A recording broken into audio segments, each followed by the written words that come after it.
மலையில் என் ஆண்டவரோடு உலாவுவே. என் நாளிலும் என் இயேசுவின் பாதம் விழுந்து நான் தொழுகுவே.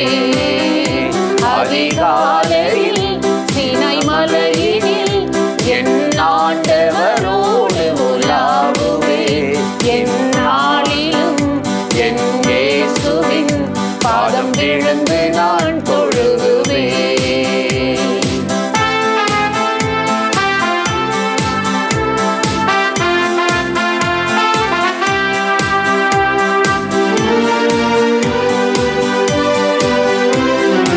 ஜீவன் தப்ப மழைக்கு ஓடுவேன், ஜீவனுள்ள ஆண்டவர் சத்தம் கேட்பேன். ஜீவன் தப்ப மழைக்கு ஓடுவேன், ஜீவனுள்ள ஆண்டவர் சத்தம் கேட்பேன். சமபூமியில் நான் நிற்பதில்லை, சமபூமியில் நான் நிற்பதில்லை. உலகத்தை திரும்பி நான் பார்ப்பதில்லை, உலகத்தை திரும்பி நான் பார்ப்பதில்லை. அதிகாலையில் சீனாய் மலையில் என் ஆண்டவரோடு உலாவுவே. என் நாளிலும் என் இயேசுவின் பாதம் விழுந்து நான் தொழுகுவே.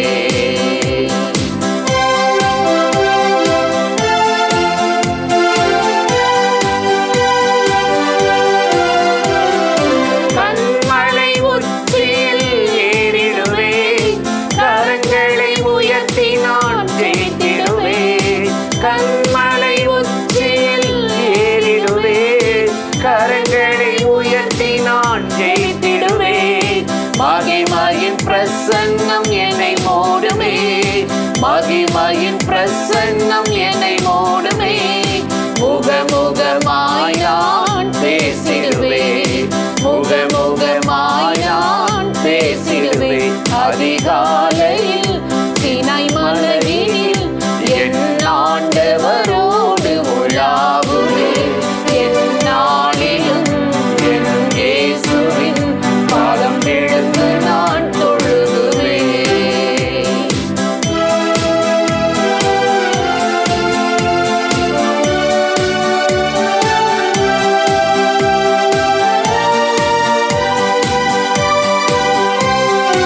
மறுரூப மலைக்கு சென்றிடுவே, மனம் புதிதாகி வாழ்ந்திடுவே. மறுரூப மலைக்கு சென்றிடுவே, மனம் புதிதாகி வாழ்ந்திடுவே. தேவ தரிசனம் பெற்றிடுவே, தேவ தரிசனம் பெற்றிடுவே. இறங்கி சென்று சேவை செய்வே, இறங்கி சென்று சேவை செய்வே. அதிகாலையில் சீனாய் மலையில் என் ஆண்டவரோடு உலாவுவே. என் நாளிலும் என் இயேசுவின் பாதம் விழுந்து நான் தொழுகுவே. அதிகாலையில் சீனாய் மலையில் என் ஆண்டவரோடு உலாவுவே. என் நாளிலும் என் இயேசுவின் பாதம் விழுந்து நான் தொழுகுவே. கர்த்தர் எவ்வளவு நல்லவர்! பிரியமானவர்களே, ஆண்டவராகிய இயேசுவின் நாமத்தினாலே இந்த காலை நேரத்தில் இயேசுவை தினம் பார்ப்போம் என்ற இந்த நிகழ்ச்சியின் மூலமாக உங்களை சந்திப்பதில் மிகுந்த மகிழ்ச்சி அடைகிறேன். கர்த்தர் நல்லவர், கிருபையும் இரக்கமும் நிறைந்தவர். இந்த நாளிலும் கட்டாயம் உங்களை ஆசீர்வதித்து மகிமையாலும் கிருபையாலும் நிரப்பி நடத்துவார். இன்றைக்கும் கூட ஒரு வசனத்தை உங்களுக்கு ஞாபகப்படுத்தி ஜெபிப்பது நல்லது என்று உணர்ந்தேன்.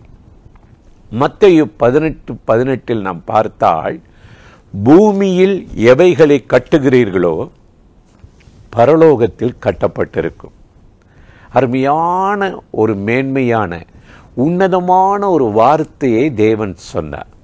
கிறிஸ்துவ வாழ்க்கை என்பது பூமியோடு முடிவதல்ல, அது முடிவே இல்லாத ஒரு வாழ்க்கை, நித்திய ஜீவன். அப்படிப்பட்ட வாழ்க்கைக்குத்தான் தேவன் நம்மை அழைத்திருக்கிறார். அந்த நித்திய ஜீவனுக்கு ஆண்டவர் போவதற்குத்தான் யோவான் 14:1 சொன்னார், என் பிதாவின் இல்லத்திலே அநேக வாசஸ்தலங்கள் உண்டு, நான் போய் ஒரு ஸ்தலத்தை உங்களுக்கு ஆயத்தம் பண்ணி நான் இருக்கும் இடத்திலே உங்களை வைத்துக் கொள்வேன் என்று சொன்னார். அப்போ அந்த ஸ்தலத்துக்கு ஒரு மனிதனை ஆண்டவர் கொண்டு போகணும், அழைத்து கொண்டு போகணும். அதுக்கு இந்த பூமியில் நம்ம கட்டப்படணுமா? பூமியில் நம்ம கட்டப்படணும். பூமியில் அவருக்காக வாழாம நம்ம பரலோகம் நித்தியம் போவேன்னு நம்மளையே ஏமாத்திக்க முடியாது. அது ஒரு மேன்மையான உன்னதமான மறைவான வாழ்க்கை. அப்போஸ்தலனாகிய பவுல் அது சொல்லும்போது, கட்டியது நிலைத்திருந்தால் கட்டியவன் கூலி பெறுவானாம். சிலர் கட்டுறாங்க, வேலை பார்க்குறாங்க, ஆனால் மீதி எடுக்க முடியல, நஷ்டம் அடையுது. சிலர் உழைக்கிறாங்க, முன்னேற முடியல. அப்போஸ்தலனாகிய பவுல் சொல்லுகிறார், ஒருவன் மரத்தினாலும் கட்டலாம், வைக்கோலினாலும் கட்டலாம், பில்லினாலும் கட்டலாம், மண்ணினாலும் வீடு கட்டலாம்.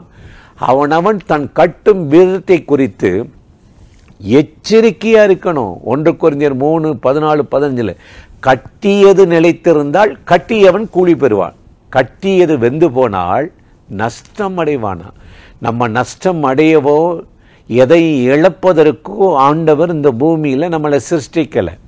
அவர் இந்த பூமிக்கு இறங்கி வந்து நமக்காக மரித்து ஜீவனை கொடுத்து, மனிதன் உலகமெல்லாம் தனதாக்குனாலும் இந்த ஆத்துமாவை கெடுத்துடக்கூடாதுன்னு சொல்லி இந்த ஆத்தும ரட்சிப்பை இயேசு கொண்டு வந்தார். சாலமோன் ஞானி பார்த்தீங்கன்னா பெரிய ஆலயம், கல்வெட்டிலெல்லாம் அவனுடைய பெயர் இருக்குது. நிறைய இவர் திறந்தாரு, இவருக்கு டொனேட் பண்ணாரு அப்படின்னு. ஆனால் தன் இருதயத்தை கட்ட முடியல, ஆத்மாவை கட்ட முடியல, நஷ்டமடைந்து போனாரு. கட்டியது நிலைத்திருக்கல, அந்த ஆலயமும் இடிக்கப்பட்டது. அதே போலதான் இன்றைக்கு கிறிஸ்தவருடைய நன்னடத்தை வாழ்க்கை வெளியில ஒன்னா இருக்கு, உள்ள ஒன்னா இருக்கு, மாற்றம் இல்லை. நல்லா ஜெபிக்கிறோம், கர்த்தருக்காக வாழ நினைக்கிறோம், அப்பப்ப மாம்சம் தலை தூக்குகிறது, குடும்பத்தில் பிரச்சனை, வேலை செய்கிறவர்களோடு பிரச்சனை, ஒரே சண்டை, பகை, வெறுப்பு, கசப்பு, இப்படி செய்துவிட்டு நம்ம எப்படி பூமியில் நம்ம வாழ்க்கை கட்டி எழுப்ப முடியும்?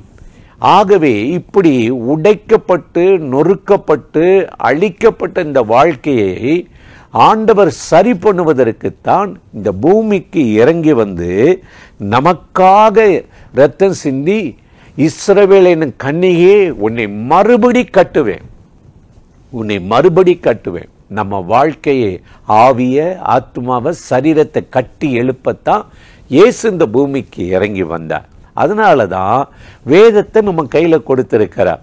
அதனால தான் எபேசியரில் அப்போஸ்தலனாகிய பவுல் சொல்லும்போது 3:20 அப்போஸ்தல தீர்க்கதரிசிகளுடைய உபதேசங்களால் நீங்கள் அவருக்குள் கூட்டி கட்டப்பட்டு வருகிறீர்கள் மாளிகையாக.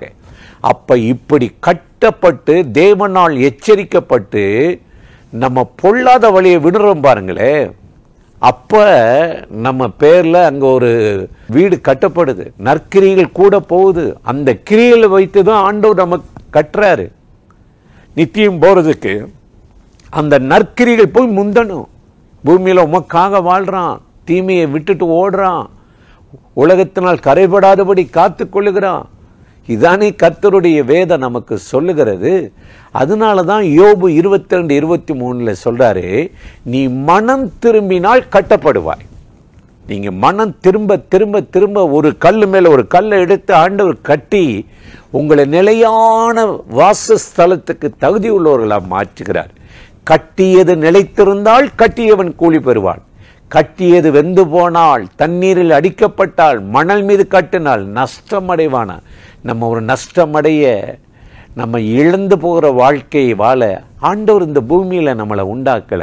அவருக்காக வாழ, அவருடைய மகிமையை ஜொலிக்கத்தான் ஆண்டவர் நம்மளை அழைத்திருக்கிறார். அப்ப இந்த பூமியில ஆண்டவருக்காக வாழ நற்கிரிகளை செய்யும் போது அந்த நற்கிரிகள் கூடவே வந்து நித்தியம் வரையும் வந்து நம்மளை கொண்டு போய் சேர்க்கும். இதைத்தான் இந்த வசனத்துல இயேசு சொல்றாரு. பூமியில் எவைகளை கட்டுவீர்களோ பரலோகத்தில் கட்டப்பட்டிருக்கும் என்றார். இந்த காலை நேரத்தில் இந்த வார்த்தைகளை கேட்டு, ஆண்டவரே என் ஆவியை கட்டும், என் ஆத்துமா சரீரத்தை கட்டி எழுப்பும், என் குடும்பத்தை கட்டி எழுப்பும், என் வருமானத்தை, என் தொழிலை கட்டி எழுப்பும், என் பிள்ளைகளுடைய வாழ்க்கையை கட்டி எழுப்பும்.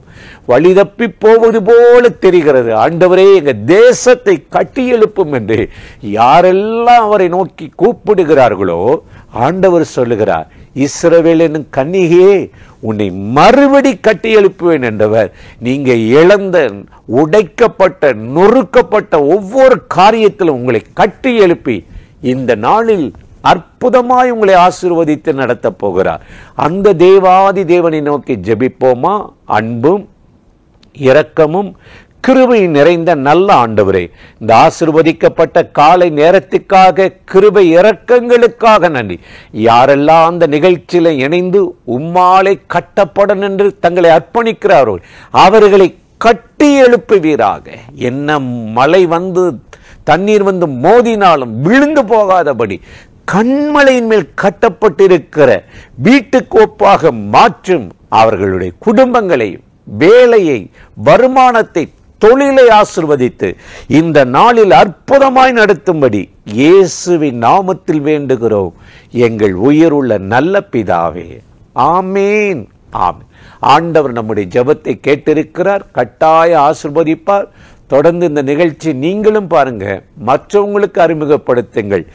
தேவக்கரம் நம்மளோடு நம்மை ஆசீர்வதித்து நடத்துவதாக. ஆமென்.